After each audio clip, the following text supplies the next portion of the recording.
हम सब ने हॉरर स्टोरीज़ के बारे में ज़रूर सुना होगा।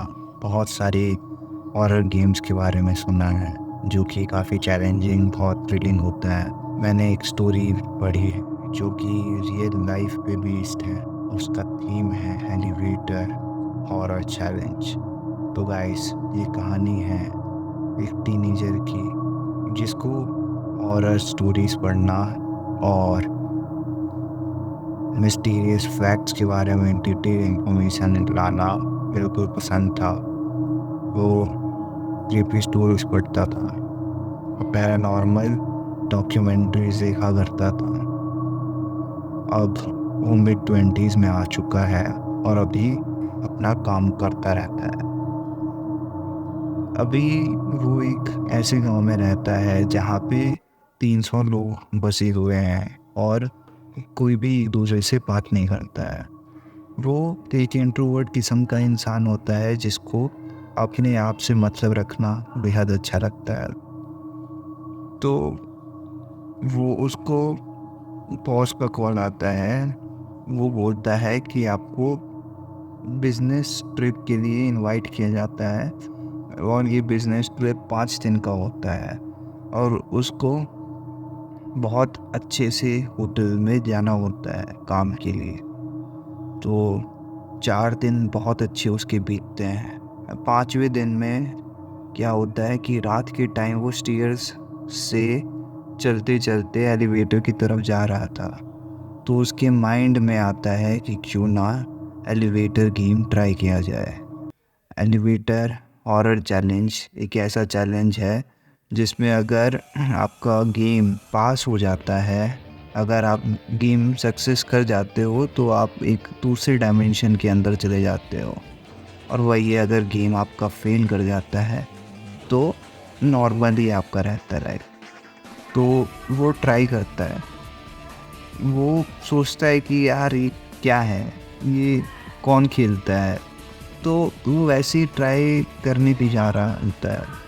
तो उसने बटन प्रेस किया 2, उसके बाद 6, उसके बाद फिर 6 बटन। अब अचानक से एक लेडी आती है और लेडी उसकी तरफ देखती है। वो हांफते हांफते आ रही होती है और अचानक से एलिवेटर के अंदर आ जाती है। उस लेडी ने फ्लोरल ड्रेस पहना हुआ था। ऑटम सीजन होगा, उसमें फ्लोरल ड्रेस उसने पहना हुआ था। वो काफ़ी नॉर्मल लग रही थी उस हिसाब से।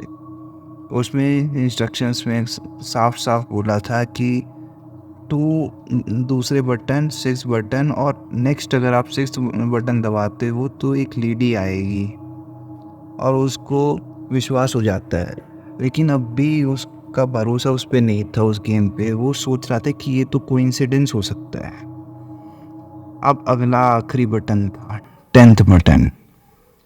अब ये सोच में पड़ गया है कि क्या मुझे इसको खेलना चाहिए। और उसका माइंड ट्रिगर कर जाता है कि ये सब कुछ नहीं है, ये बस एक मिथ है, ये बस एक गेम है, कुछ नहीं होता है ऐसा। ये 10th बटन को दबाता है। अगर ये 10th बटन ऊपर की तरफ यानी फर्स्ट फ्लोर पे जाता तो ये दूसरे डायमेंशन में जा चुका होता। बट गेम फेल हो जाता है, वो सीधा 10th फ्लोर पे आ जाता है। अब गेम ख़त्म हो जाता है। पर इस स्टोरी में अभी भी ट्विस्ट है। वो एलिवेटर से जा ही रहा होता है, स्टेयर्स से जाता है, पर जब भी वो उसको अचानक से अजीब सा को ऐसा लगता है कि कोई तो मेरा पीछा कर रहा है, कोई तो है जो मेरे पीछे है। वो अचानक से मुड़ता है और उस गेम इंस्ट्रक्शन में लिखा था कि आप मुड़ नहीं सकते एक बार आप एलिवेटर से निकल गए हो तो। लेकिन उसका माइंड इतना क्यूरियस होता है, वो मुड़ जाता है और एलिवेटर को देखता है। एलिवेटर खुला हुआ था, उसमें लेडी अजीब सा उसको स्माइल पास कर रही थी और वो स्माइल काफ़ी एम्प्टी स्माइल था। उसकी इमोशंस उसमें नहीं दिख रहे थे।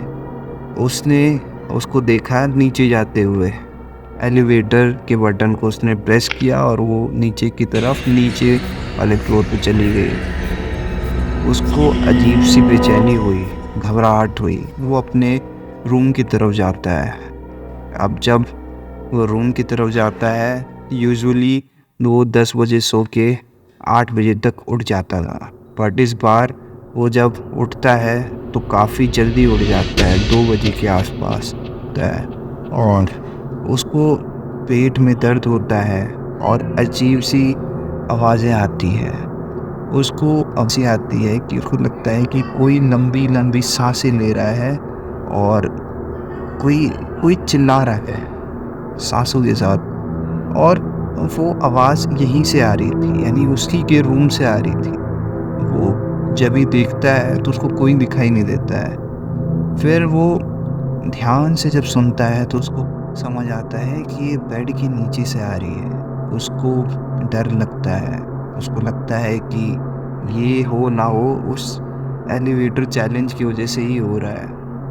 वो उस रूम को छोड़ के दूर जा रहा होता है बाहर। जब वो गेट को लगा रहा होता है तो वो देखता है कि बेड के नीचे एक लेडी लेटी हुई है, जिसका आँख काफ़ी ब्रॉड हो चुका है और उसके लंबे बाल थे। याद है, वही वाली लेडी थी वो जो एलिवेटर पे उसको मिली थी। उसके कपड़े जो कि काफ़ी वाइब्रेंट थे, अब वो काले हो गए थे और उसकी स्माइल काफ़ी डार्क हो चुकी थी। ये सब चीज़ें देखकर उसकी हालत ख़राब हो जाती है। वो और वहाँ से भाग के अपना कार स्टार्ट करके अपने पेरेंट्स के घर की तरफ चला जाता है। वो अपने पेरेंट्स को सब कुछ बताता है। तभी प्रीस्ट को बुलाया जाता है। प्रीस्ट उसको ब्लेस करते हैं। ये करीब 4 दिन तक ऐसे ही सब नॉर्मल रहता है। उसको यकीन हो जाता है कि अब सब ठीक है, अब कुछ मेरे साथ नहीं होगा। वो डर सता रहा था कि क्या ये मेरे पेरेंट्स को भी हार्म करेगा, इसलिए वो अब पेरेंट्स के घर पे वो बहुत ही अकेले कंजर्वेटिव रहता था। चौथा दिन उसको पता था, अंदर से लग रहा था कि कुछ नहीं होगा। बट द ट्विस्ट वॉज कि 5वें दिन पे उस रात उसको वही लेडी दिखती है और वही आवाज़ आता है उसको। तो वो रात के टाइम उठ जाता है, करीब 3 बज रहे होंगे। तब उसको अजीब सी लंबे सांसें लेने की आवाज़ें आती हैं और से कान की तरफ उसको आवाज़ आता है और शरीर उसका एकदम भारी हो जाता है, मानो कि उसको पैरालिसिस हो गया हो। अब सुबह होता है और उसको लगता है कि ये गेम मुझे फिर से स्टार्ट करना चाहिए और इस गेम को अब अंजाम देना चाहिए। मुझे लगता है कि ये गेम अभी भी प्रोसेस में चल रहा है और ये लेडी मुझे सिग्नल देना चाह रही है कि तुम्हें गेम फिर से कंटिन्यू करना होगा। मुझे समझ नहीं आ रहा है कि मैं क्या करूं। हालांकि सुबह के टाइम में मुझे कुछ नहीं होता है फील, बट रात के टाइम में मुझे लगता है कि कोई मेरे पीछे है, कोई तो घूर रहा है मुझे। अब ये आप पे है, आप डिसाइड करके बताओ कि उसको क्या गेम खेलना चाहिए या नहीं। तो गाइस, कहानी का एंड होता है और अगर आपको ये स्टोरी अच्छी लगी हो तो प्लीज़ इस चैनल को लाइक, शेयर और सब्सक्राइब ज़रूर करें। और फीडबैक में कोई भी स्टोरी अगर आपको बोलना हो तो आप कमेंट में लिख के बता सकते हैं। हम कोशिश करेंगे कि उसको हम यूट्यूब पे डालें। तब तक के लिए ओके, बाय।